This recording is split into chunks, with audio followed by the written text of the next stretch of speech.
everybody. I am Dr. Lindsay Coble, Dr. Noel Crosby. and today we have our first ever guest, Dr. First Alex ever. Tarvin from Elevate Audiology. And we are so excited to do a little question and answer, a little casual interview with Alex. And we just want you to get to know Alex and what she's doing. And she's doing a lot of great things in the industry.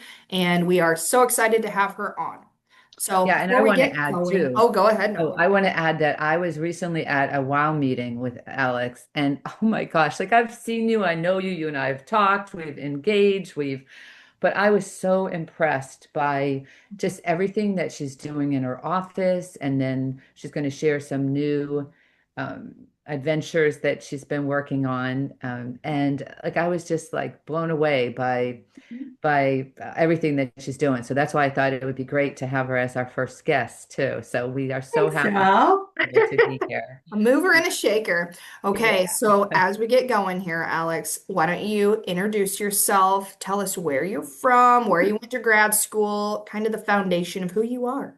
Yeah, so Alex Tarvin. I'm from New York originally, and Oh, I then didn't I know moved, that. New York. yeah, and then like Queens, New York, like New York, New Oh, York. And wow. then yeah, and then I moved to Florida when I was 8 and grew up in Central Florida, and then went to UF for undergrad, USF in Tampa for grad school, and then Kentucky for my residency year, and then I've been in South Carolina ever since then. And I started my practice Elevate Audiology Hearing and Tinnitus Center in the beginning of 2018.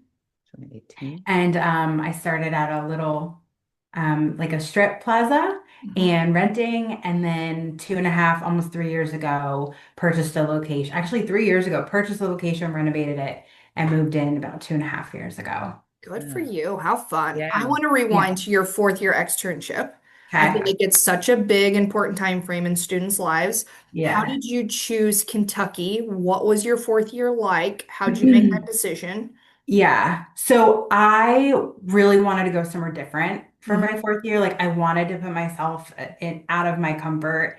I wanted to go away from a lot of people and I wanted to work at a place that had a lot of different type of audiology experiences. Even Hmm. though I felt very confident I was a private practice person, I wanted to like make sure of that. And Hmm. so Oh, that's so I ended up smart. going to the Heiser Hearing Institute in Oh, nice. Kentucky. And one of the like cohorts, one person a year above me had been there. And so I already had a little bit of a connection that I could like ask her about it. Hmm. And so I did. I like put myself out of my comfort zone and made some new friends. And what was really cool about that experience is they had like a main campus, which we had a deaf and hard of hearing school on the campus. They still do. But there was a satellite office, and the satellite office, albeit a non-for-profit, it still operated like an independent private practice. And Hmm. so after I did all of my rotations, newborn hearing screenings, vestib, CI, adults, So the good. Yeah. stuff, I Yeah. was like, can I just stay out there?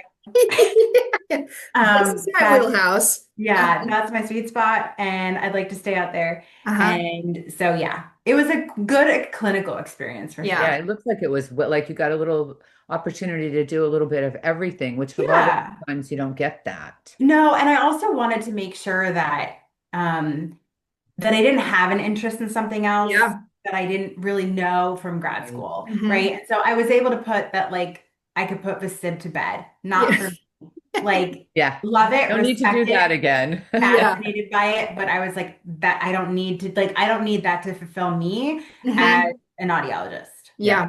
Yeah. And Yeah. some people Let that love it, expertise and go.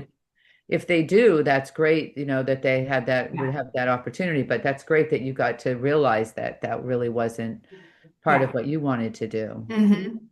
On that line, your expertise is not vestib. What would you say is your expertise, or what does make you tick, or what do you love? Yeah. I have grown to really be in the tinnitus and sound sensitivity space. Hmm. Um, I really enjoy that. I like connecting with those patients a lot. I feel a lot more comfortable working with those patients than I did when I originally started diving into that because I really didn't know that much. And I had to put myself into a lot of training and situations to learn. But now, after years and years and years of working with tinnitus patients and like taking courses and doing uncomfortable things and Hmm. kind of putting myself out there, I feel like that's my specialty. Hmm. Tinnitus and sound sensitivity, right? In general, like I have a lot of hyperacusis patients as well and some misophonia patients. But Hmm. tinnitus feels like the sweet spot. Although I do enjoy a hyperacusis patient, um, not catastrophic on the spectrum, but treatable on the Hmm. spectrum because we can make it kind of like the SIB, where with the SIB, you can kind of change somebody's life like in a Yeah. day. I feel like you can do that with some hyperacusis patients as Hmm. well, like just kind of get them on a path to some significant improvement. So that's a good feeling too. Yeah. But Yeah. yeah, tinnitus has become my wheelhouse. And would you Okay. say, like, as a young provider or as a young student who wants to make something their expertise, and Noelle, you've done tinnitus in the past too. I mean, how would you say that, how do you become an expert in something? I feel like as a young provider, you feel like I'm an expert of none. And so you Yeah. have to like dive into these conferences and ask Yeah. questions and what's worked for you. Yeah, so I mean, I can only speak to my experience, and like I started that journey by just jumping into a Hmm. Tinnitus conference and then like learning stuff on my own, reading audiology online, like doing stuff like that, but then just signing myself up and going. Yeah. And then that was really helpful to be in a room, right? Kind of like the Hamilton sound, like be in the room where it happens. Yeah. Like being in the room surrounded by other people that have also committed to learning about this and really like lit my flame. Yeah. And that really started me on that path. And then just like never letting that stop. Yeah. But you do have to play dress up a little bit. Not that you Hmm. want to say anything and disingenuous, but like you kind of have to get the experience, you have to just start with your knowledge and with your comfort level and with your boundaries. Like you have to start doing it and seeing those Hmm. patients because you learn so much from working with patients. You just have to be willing to say like that's not in my scope or like refer out appropriately Hmm. earlier on Yeah. until you And get more I think comfortable. that's kind of where I am with it. Is like I do see tinnitus patients and I enjoy it, but I know my boundaries. Like I Hmm. know I would say that is this what I can do for you, but Hmm. then I would need to refer you out to somebody. I feel like there's so many times that people see people that don't know those boundaries and just kind of say, well, that's all we can do for you. And that makes Yeah.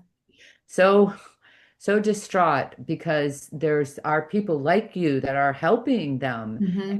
and others aren't referring the way that they should, I think. Yeah. And not Hmm. necessarily audiologists, but maybe other professionals that do Yeah. see some tinnitus The patients. medical community at large Yeah. has Right. a lot of room for improvement on their understanding of not just tinnitus, but like their understanding of the peripheral healthcare fields and realizing that not everything has to live in physician, Hmm. the physician space, but to refer out to other specialists that are non-physicians. Hmm. We have a lot of room for improvement in America, like with how we leverage each other. Hmm. Yeah. Would you say, have you had any success with like physician referrals or getting to know your local physicians? Yeah, It's just, it takes time, but what have you it found it, to work it or any does. hot buttons? It takes time. I have some key local providers. Some of them Hmm. are independents, and I Hmm. think I think that's the key That thing if you're helps. Yeah. able to make Hmm. relationships with other independent medical professionals in your area because we have a lot of referrals from the big like health systems as Hmm. well. It's just harder for them to refer outside of their networks, and some of that's really truly beyond their control. Yeah. Um, Right.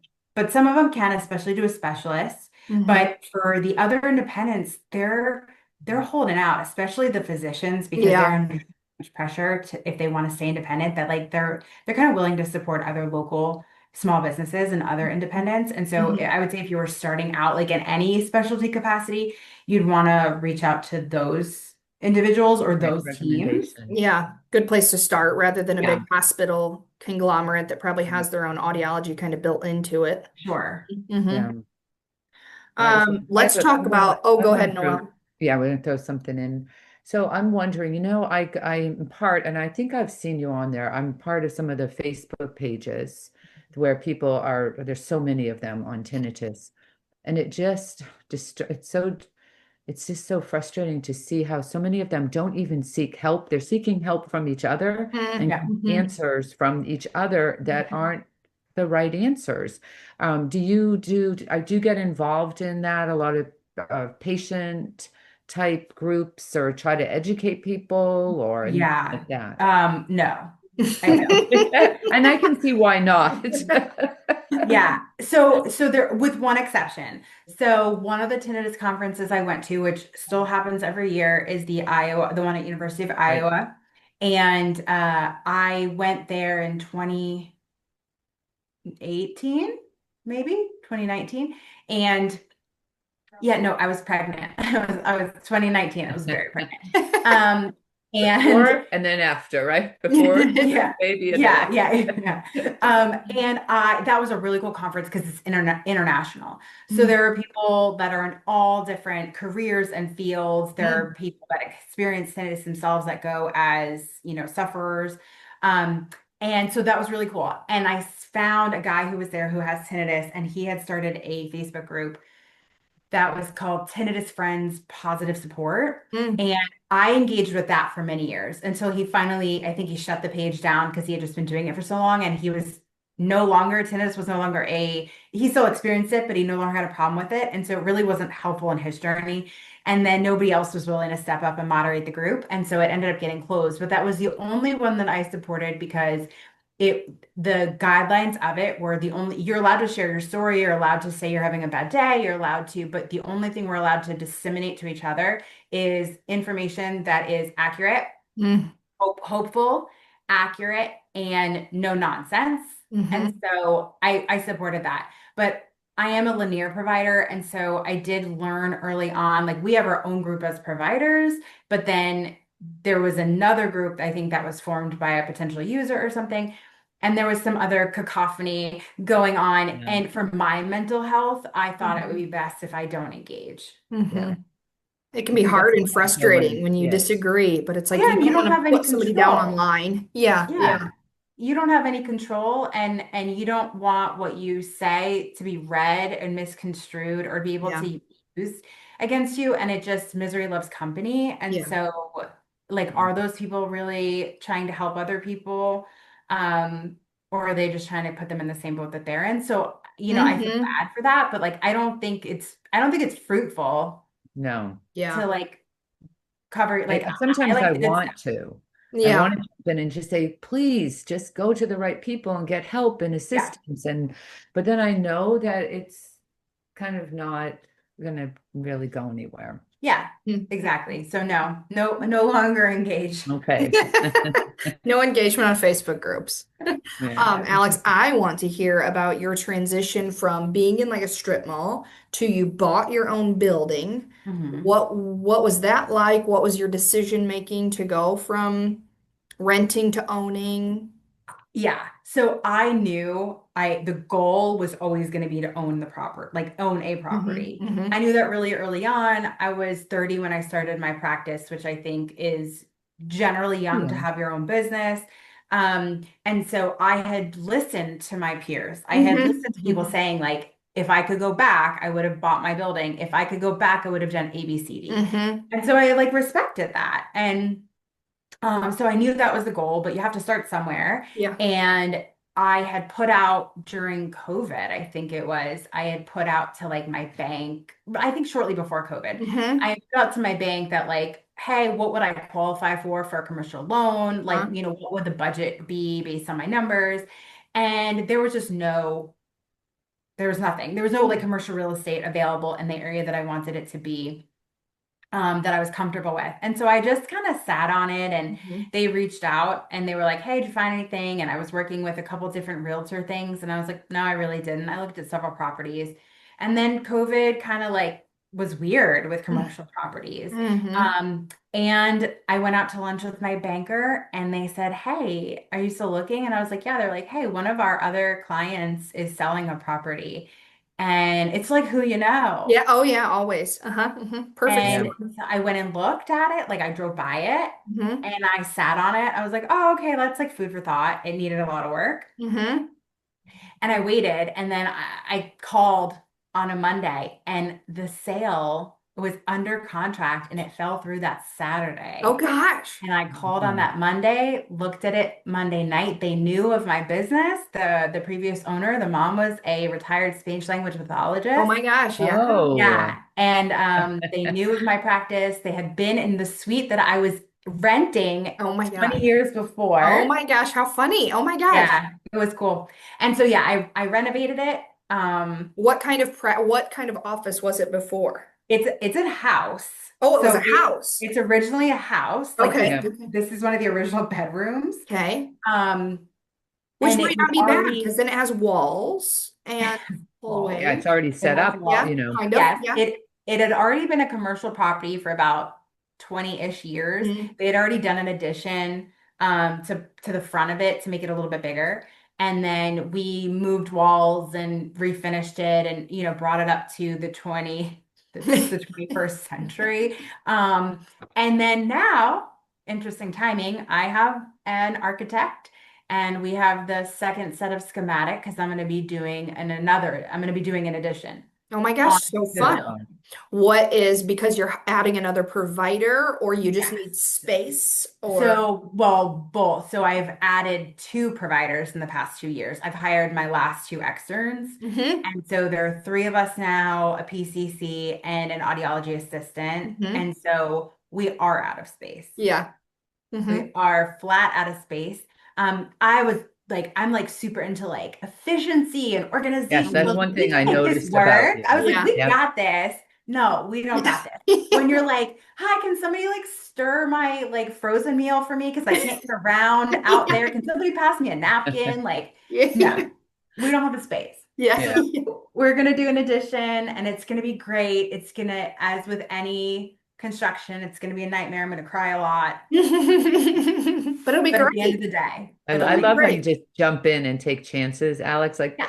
one thing that I learned from you where you were just saying that you buy the equipment that you want to have. Like you're going to buy it. You want hmm it, you're going to get it, you know it will help you, and you're not scared of the cost because you know it's going to benefit you in the future.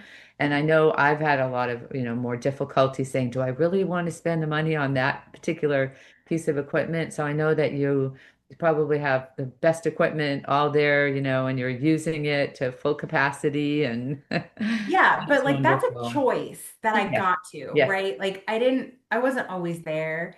I'm so grateful. Like when I started my practice, there was an audiologist he is closer to retirement now, and he saw me starting my practice and he gifted me some equipment.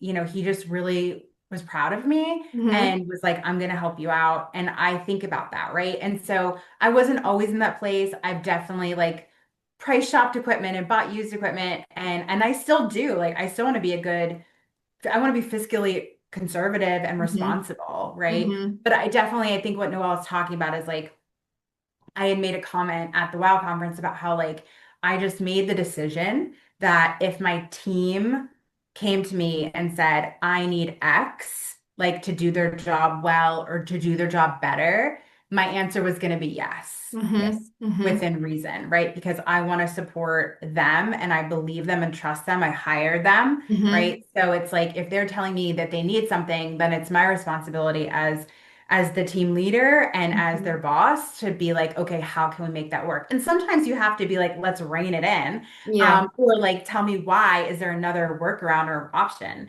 Right. And hmm I'm happy to talk through that. But it's like the end of the day, if they're like, I need X, I'm like, okay, like, Yeah, I Let's love get that. it. yeah, Yeah, that makes Yeah. sense. Yeah, I like Like that. somebody will go, I need a new chair. And my husband's like, well, can't they just use the chair that's over in the back room that we used like 3 years ago? I'm like, no, we need a yeah, new chair, yeah, They want this yeah. other chair. Yeah, Oh, perfect yeah. example. Like, Yeah. yeah, literally, I like bought new chairs and I was like, well, I'm just gonna buy new chairs in all the rooms so they all match, so it Yeah. all looks better, you know? Yeah. Yeah. That's how I Yeah. would be. I think it's interesting that you said you've hired your two previous externs. Yeah. Tell me, I'm a practice. I have not taken an extern yet. So tell me what it is that you find value in an extern. When did Yeah. you start taking externs? And then you Yeah. hired them. So, like, what a great process for a private practice. Yeah. So I had four in a row. four externs in a row. And prior to the first extern, I had an undergrad that had Hmm. graduated and she was going to get like applying to AUD school. Hmm. So she was in my practice for a while and she became like a huge part of our team while she was Hmm. with us. And then I had four externs back to back and I hired my third and my fourth one. Uh-huh. And now I'm taking a break. Yeah. Oh, taking a Because break from externs. yes, we have A no year off. space. No, yeah, Yeah. max You capacity. need Can't the get to the space now. microwave. You need to get the space and then you'll have Can't get space Yeah. for another one. yes. So what do I value? That's changed. Mhm. I think initially I valued like what can I do for them and then what can they do for me Yeah. as like a team. And then it morphed over time. And each of them, the decisions were different. But the last two that I hired, it was like well, the first one, Caitlin Ohms, she and I just became like a really good team. And it was time for her to graduate. And like she was starting to interview other places. And like one day, and I'm like looking and I'm like, my schedule's booked out, but I like was scared about that commitment. Yeah. But then I was like, all of a sudden, I'm like, oh, and I was like, when Kate leaves and blah, blah, blah. And I was like, wait, does Kate have to leave? Like, Yeah. What and a like it just like decision. smacked me in the face, like, hello. Yeah. And then it worked out. And then this past year, Corey, Dr. Corey Cioli now, she like we're just a team. It was like the Hmm. four of us. Now there's Hmm. five because I Oh, so nice. Jamie was my PCC. Now she's our assistant. So we Yeah. hired a new PCC.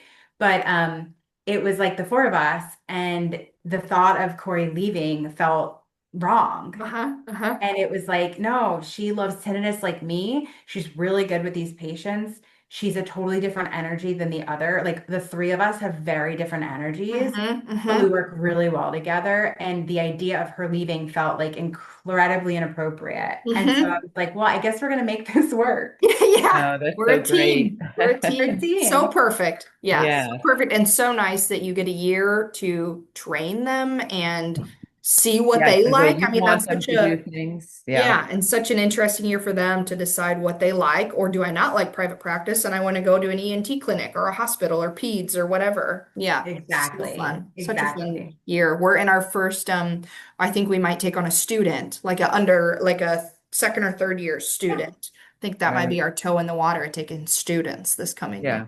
That'll be really cool. Perhaps harder. Yeah, Yeah. I know. You have I to do know. more I'm training. thinking we'll see how my thought process goes, but I'm thinking they only come like once or twice a week. I think That's the maybe a little trade-off. less commitment. And Mhm. yeah, so I have no idea. We're in that process, but I Well, like the let me idea of know if giving you back have to questions. students and yeah, Yeah, I'll let you know. You're my let me go-to, know. Alex. I want I to say would something say, about go ahead, both of you, Noel. though, before you Yeah. say that. I'm just so impressed with both of you. You're so young, and my friend Sharon and I are, we're older audiologists. And so when we graduated, you went to work for other people. You didn't have your own, but like there was so much of a different feel for it. And whenever we go to a meeting and we talk to the younger generations of audiologists, we just look at each other and we think what we could have created if we had started like all that time ago. Why do you think you didn't, Noel? I Like, don't was it know. just I not a think thing? it wasn't a thing. Like there weren't as many mentors, let's say, that Yeah, were in private practice that we could look up to that would yeah, guide us. yeah. And there weren't as many, That's a good point about the yeah. mentors. I And I feel like we think, have really good mentors, like you, Noel. yeah, I mean, and there's so much other I think social media and getting to know other people and yeah. seeing what other people are doing and sharing information. So I think that's a big fat part of it too. But I just want you to both to know, like you just impressed me so much. You're Thanks, I'm awesome. honored Noel. to be part of your conversation. Oh, Oh, well, we're honored to be in your presence. seriously. I think so. Noelle is such a trailblazer in Florida with the Florida Academy. Alex, you are so involved in South Carolina. I think let's dive into a little bit of your involvement in audiology. Like Noelle said, there's all these organizations that we can all get involved in now. Like, where did you start? When you're like, okay, you probably started as a student. So, like, when did Yeah, you start getting involved? yeah. I was part of the student academy, like Yeah, SAW, like student yeah, academy of yeah, biology and then in undergrad I was part of NISHLA, yeah. Me too. Yeah, right? that was where it Um, started. I've always been like involved in Yeah. organizations. Like that's always been like a big thing. Um, but then I got thrown into it. So maybe I'm just nosy, but like the first South Carolina Academy meeting, like after I graduated. So I think that was like the beginning of 2015 that like came around for the South Carolina Academy. I went to go to the meeting and the day before or the lunch before, whatever it was, there was a board meeting and they said like, hey, people, like anybody's allowed to come to this board meeting. So I did. hmm hmm And then There they you asked me to go. join the Beginning. board. And I said, okay. And then I joined the board and then I stayed on the board and I've been on the board since then. Uh-huh. They don't want Uh-huh. to lose you. When I think that's part of it too, is again, not like fake it till you make it, but like if you have a desire to be involved, sit at the Yeah. table. And you Yeah. probably don't know all the answers. I don't know a whole lot about, Indiana legislation, but we're learning and we have a team Yeah. of us learning and we reach Well, out to others. there's no opportunity to learn if you don't like Yeah. Dive do in. anything. Yeah, again, dive in. I Hmm think Yeah. being part of that has been the best. It helped me connect to others. I was able to make changes and be responsible for being an audiologist in Florida. And that's Yeah, really, that's a very rewarding type thing too. yeah, yeah. Oh, for sure. I think I really want to learn about your new tinnitus app that you're Oh, diving into. So please tell us about Twillo. Is it Twillo? it is Twillo. Twillo. I love the And you name. got to do it in 4 minutes. 4 minutes. 4 minutes because Four our minutes. time is Quick running out. recap of Twillo. Yes. So Twillo is meant to be a companion for users, for people who have tinnitus and or for providers. Mhm. So I think there was kind of an opening for a space where there was something that was simple to use for the patient, and was simple for a provider to offer to their patient. You can't go home with your patient, but you want them to have more information, you want them to have guidance, but maybe they're not like hardcore on the end of the spectrum where they need an in-person provider or they need like a structured CBT, but you want them to have education. So it was kind of built for two kind of practice mindsets. My husband and I made it. I'm the audiologist. He is the mental health counselor, and we can change it. So Oh, I if Mhm. a love that. provider has an idea, wants some content in there, has a, like we can build it. We can build it out, Mhm. right? We don't have to Mhm. ask permission. There's no hierarchy here. Mhm. Um, but so kind of two things. Like it was kind of like for specialists, well, three specialists who are like, this patient doesn't need like all of everything I can give them, but they need like a chunk more help at home. Mhm. Great support for a tinnitus specialist. Mhm. Audiologists that are not tinnitus specialists, it's a great tool. So instead of saying, I can't help you, there's nobody in your area that can, or people that are unwilling to refer to other providers, Mhm. this is a tool that they could sell to their patient at a Mhm. reasonable price Yeah. and give them information that that patient would not have had otherwise. And then the third group I don't even think we went into it thinking about them, but we're realizing we need to get into them and we need help getting into them are the ENT groups Mhm. because True. they're the first line that a lot of these patients are going to. Yeah. And if those groups don't have a tinnitus specialist in their area, that sometimes is the most emotional damage that can be done for some of these I patients is agree. Yeah. the ENT telling them that Yeah. there's nothing that can be done. And then a lot of these people are like not exploring anything else. They're taking that as like end of the road fact. Mhm. And Mhm. so we need to get this information that they're like, here's something simple that you can offer to your patients. But the reason why, well, it costs money to build an app, FYI. But Yeah. then beyond that, the reason why we didn't want it to just like spend our money, give it away for free is because people don't value things that are free. Mhm. And True. so we wanted to make sure that there was some type of buy-in from a like psychological perspective of like, okay, I've spent money on this, I made a decision to do this to kind of help them um, continue to do it. Mhm. And it's not forced. So we built it as a journey. We've used other things before, some of that have come and gone Mhm. that I've used in my own practice with Mhm. patients. And one thing I disliked was that it forced you to go in and order, it forced you to read and go through things that maybe didn't resonate with you.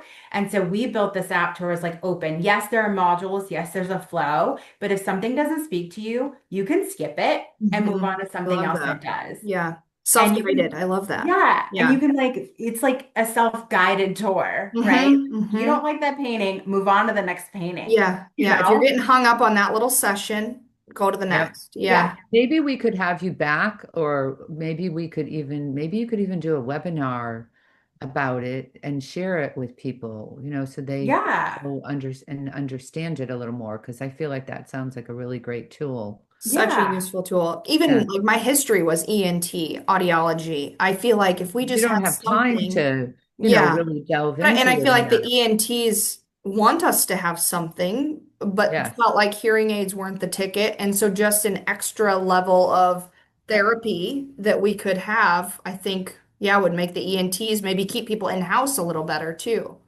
Yes. Yeah. Yeah. All Yeah. right. What do you think? I think we got to wrap it up. We're Thank running you out of so time. much, Oh my Alex, gosh, for there's so many joining more things us. I want to ask you and talk to you about. I know we could talk for hours. I know, I I know. know. And I'd be happy to share. I will say one thing that you guys had thrown out to me as a potential like question that I did want to just like highlight is the question was like, what do you think our profession could do better? Yes. Yes. Like something along that line to like help everybody in general. And the my answer would be to like use each other and help each other and refer to each other. I And Hmm. the love reason why that. I say that is because sometimes I'll share a story or, things that happen. And my husband, who is in the mental health space, will be like, I don't understand why your profession feels so competitive. Like Mm. there's this like natural competition, or like that's my proprietary information, or that's my patient, or whatever it is. And we can all agree, right? Like Yes. there's Yes. an underlying tone, Yeah. right? Even like gatekeeping, things like this, like, oh, Yes. I'm the one that does X, Y, or Z. Hmm. Right. And whereas like in the mental health space, they regularly, like they can work in the same office and they will refer a client to a different Yeah. provider because they think that that provider That's will their serve them expertise. better. Yeah. Uh-huh. And so I really do think that like our profession could really benefit from working with each other in tandem and being like, I do have a specialty, that's not my specialty, right? Or I'm clearly not helping you the way that you want to be helped. Let me pass you off to, a colleague, whether that's in your practice or not. Hmm. I just think we have so much room for improvement and like I lifting each other agree. up. Yeah. And I Well think that agrees. one of our goals with doing this YouTube is to try to work on things like that, try to Mhm. get people more connected and get to know people like you, so they know that you look at everything that you're doing and your willingness Hmm. to share your knowledge and Hmm. be there to help patients. Hmm. Mhm. So And to yes, get people thank to just you for that. share what you're Yes, doing. And Alex, you've been such a mentor for me. Noelle, you've been a mentor for me. So, it's like to let people know that we're willing to help and who to yes, even go to, not to be a gatekeeper of the secrets. So, yes, yes. thank you so much, Thank Alex. you so much, Alex. It Thanks was for what great you guys having a are doing.